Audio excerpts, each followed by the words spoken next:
My goal for today is to convey to you some thoughts about success and achievement, getting a job, succeeding in a job, setting goals, succeeding and achieving your goals. My hope is that everyone in this room will walk out of here this afternoon with some thoughts that they didn't have when they came in about those topics. First thing I want everybody to do is I want you to think of yourself as a brand, as a commodity, as what a guy by the name of Tom Peters calls You Inc. I want every one of you to think of yourself as sort of a corporation, if you will, and the sole shareholder is you, chairman of the board is you, the only employee is you. It's all about you. Tom Peters wrote this book called In Search of Excellence. I don't know if any of you heard about it. It was a big bestseller. And in 1997, he wrote an article in a magazine called Fast Company. And it was about thinking of yourself like a brand, thinking of yourself as an entity, and always trying to add value to that brand. Make it as valuable a commodity as possible. Do all the things you can to add value to the brand called You Inc.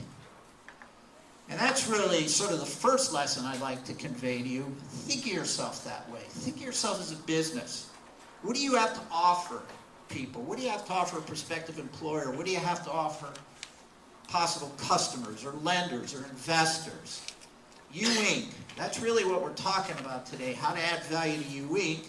Of course, my premise is only a small part of that you learn in a university. I want to read you what I think is a really cool quote, but I got to put the mic down, so I'll shout it out. It's in a book called The World is Flat by Thomas Friedman. Anybody ever heard of that book? You know, he's saying there's increasingly smaller, the size of barriers between nations is getting smaller and smaller. So the people you're competing with aren't just in the United States, of course, they're all over the world. But there's this really cool quote about competition. All right, so now I got to put the mic down, shout. Quote, this was on the wall of a Chinese factory. The owner of the factory put this quote up on the wall, and I think it's a really great quote. It's one that I think about a lot. And as you're thinking about what you can do to add value to You Inc., think about this quote. Quote, every morning in Africa, a gazelle wakes up. It knows it must run faster than the fastest lion or it will be killed. Every morning in Africa, a lion wakes up. It knows it must outrun the slowest gazelle or it will starve to death. It doesn't matter whether you are a lion or a gazelle, when the sun comes up, you better start running. And it talks about really the essence is competition. Oh, back to the mic. Okay. Competition. It's a really competitive world out there. You already know that. But this is just sort of a metaphorical way to think about it. Whether you're a gazelle or whether you're a lion, you better be running pretty hard every single day if you want to compete and you want to succeed.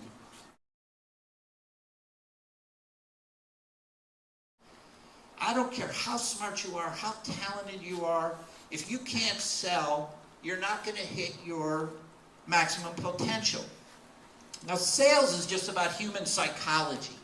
Sales is about understanding how I can convince this gentleman here in a striped shirt to buy whatever I'm selling. Maybe I'm selling a product, a service, an idea, an investment. Maybe I want a loan. I got to sell him on my proposition. Sales is all about psychology. In our book, Street Smarts, we talk a lot about sales. There's principles. Let me give you a couple simple examples. There's something called the law of scarcity. You all know this intuitively. There's nothing I'm telling you that you don't sort of know intuitively, but let me just kind of crystallize it for you. The law of scarcity says that people want what they can't have. Really, really simple. people want what they don't or can't have. So that if you're selling something and you make it a little bit harder to get than otherwise, you'll find people will want it. Let me give you a study that's so illustrative of this point. These researchers bring a bunch of kindergartners in a room about this size, about this big. And they put a little glass partition in the room. Okay, so from here to here, there's a little glass partition. And on both sides of the partition, they put toys. You know, fire trucks, balls, things like that. And they bring in the kindergartners, let's say, down the stairs, and it's a very low partition. So all the kindergartners can get over to the other side of the partition if they want to. And under those circumstances, they show no preference for the toys on the far side of the partition. Okay, everybody got it? There's this really low glass partition. Kindergartners coming down the stairs. They look at the toys on the other side. They don't look so special. They show no preference. Okay? Now the researchers take the kindergartners out of the room. Now they put up a different wall. It's high. Now it's like this high. It's glass, so they can the kindergartners can see both sides, but now it's about this high. The toys are the same. Nobody moves any of the toys around. Now, an hour later, they bring the kindergartners down the stairs. Now what do you think happens? They want to go on the other side? Yeah, they all want the toys on the other side of the glass. Now what's that about? You know what that's about? That's human nature. People want what they can't have. There's been a lot of stories in the sales lore about companies that made their products seem exclusive and expensive by raising the price. All of a sudden said, yeah, I gotta have that because it's more expensive, must be special. I could tell you story after story after story, but that's just one of the principles of sales. Let me tell you another one. Who here has heard of Nathan's hot dogs? Yeah, Nathan's hot dogs are famous hot dogs. And this guy from Poland in 1916, a guy named Nathan Handwerker, decided he wants to go into the hot dog business. Now remember, you're the head of business development at U Inc. This is a principle of sales you should understand. So Nathan, I guess his name's Handwerker, sets up a little hot dog stand on the boardwalk in Coney Island. And he puts up a sign, healthy hot dogs, whatever they were, 5 cents a hot dog. Nobody comes. He doesn't get any business. Same thing, next day, next day, next day. He's not selling any hot dogs. Okay, so he has an idea. He sees there's a hospital like a half mile away from the boardwalk, and he goes into the hospital and he puts a sign up on the wall of the hospital that says free hot dogs for all doctors, but you got to wear your lab coat and your stethoscope when you come get the hot dogs. The next day there's a line of doctors at the hot dog stand with stethoscopes and white jackets. What happens? His hot dogs take off. Everybody now thinks, well, if all the doctors are eating them, those must be super healthy hot dogs. The hot dogs were the same, both before and after, but he created this line of, white-coated, stethoscoped doctors, and all of a sudden people, oh, yeah, I gotta have those hot dogs. There's a lesson there about sales, okay? Sort of an inference that these are healthy hot dogs, same hot dogs, just now the doctors are eating them, people think, oh, they must be healthy. Let me give you one more story about sales. This one's pertinent to the university. I hope you'll find this interesting. I did. How people presume certain things by titles. How they presume that if something has a certificate or a name or a title, that it must be better. So, okay, university in Australia. 5 different classrooms, just like this. Okay? And the researchers bring a guy into the classroom that nobody had ever seen before. The guy's 5 feet 10 inches exactly. 5 feet 10 inches exactly. They bring him into classroom number 1. They introduce him as a new student. Hi, this is Bill Smith. He's going to be a student in our class. They walk out. Go into classroom number 2. They introduce the same guy. He's a visiting student just for the week. Okay? Take him out. Classroom 3, same guy. He's an adjunct. He's going to help the professor, and he'll be occasionally coming into your classroom. Okay? Take him out. Classroom 4, same guy. Bring him down. They say, he's an assistant professor of a university. He's going to become a full professor here at our Australian university. Professor Wu, this is, you may like this story. So now in classroom 4, same guy. By the way, he's none of the things they're introducing him as. But now they introduce him as a assistant professor at a major university who's just accepted a position as a full professor at this university. Classroom number 5, same guy. They bring him down and they introduce him as a famous professor. Famous professor visiting from the United States who will be giving a lecture the following week. Take him out. Okay, so you got the setup, same guy, 5 classrooms, 5 different introductions. Next day, the guy's long gone. The researchers say to everybody in the room, how tall do you think that guy was? Classroom 1, where he was introduced as a new student, it was about 5'10". That was the average guess of the 50 students. Okay, that's right on the money. Guy was 5'10". Classroom 2, where he was a student from another university just here for the week, average guess 5'10". So far, so good. Number 3, classroom number 3, where he was going to be an adjunct helping a professor, you know, for in and out of the classroom. Okay, 50 students. Write down how tall you think the guy was. 5'10" again. So far, so good. Here's what gets interesting.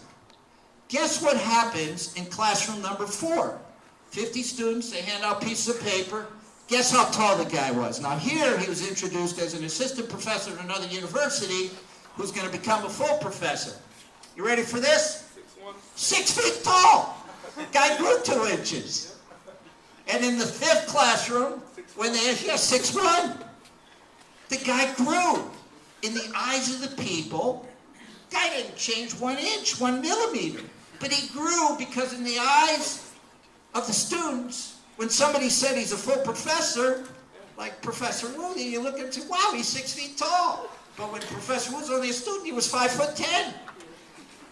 It's amazing how you can manipulate people's minds.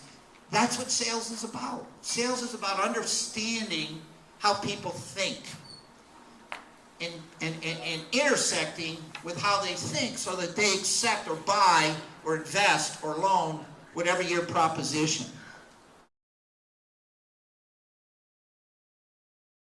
Networking. Oh my gosh, talk about an important topic. Whoa. In our book, we talk a lot about networking. I got to tell you a story, and this story makes me sound pretty smart. Let me tell you, I wasn't so smart, but it certainly made me a believer in networking. So forgive me if this sounds like chest pounding. It's not. It's just to illustrate for you the importance of networking. When I got out of law school, I said to myself, you know what? I'm going to be the smartest lawyer ever. I'm going to read all the books. I'm going to know every little detail of the law. I'm going to be so smart. Clients will flock to me. They'll flock to me. So for the first 5 years, after I got my law degree, that's how I operated. You know, if I had free time, I was reading the law books. Now, a contemporary of mine, he gets out of law school, he could care less about the law books. Instead, he goes to all the cocktail parties, the meet and greet events, all the, picnics, anything he can go where he can hand out his business card, he does it. And I'm looking at him, he's getting all the business, and I'm sitting home reading my law books. Say, this is not good. This is not good. I got to learn about networking. So I decide I'm going to turn over a new leaf, New Year's resolution. I'm going to become a good networker. All right? By the way, in the period after graduating law school, I also got my real estate broker's license. You got to understand that to understand this story. All right, now I'm this new guy. I've decided I'm going to be a networker. So that spring, I'm at a party. The new me, the old me, would have been in the corner reading the law book. Not really, but I wouldn't have been in such a meet and greet mode. But now I'm a guy, I'm a networker, so I'm in a meet and greet mode. So I go up to a guy and I introduce myself. Hi, I'm Jim Randel.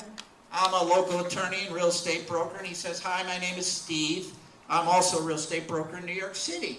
And we exchange cards, the entire conversation, maybe 10 minutes.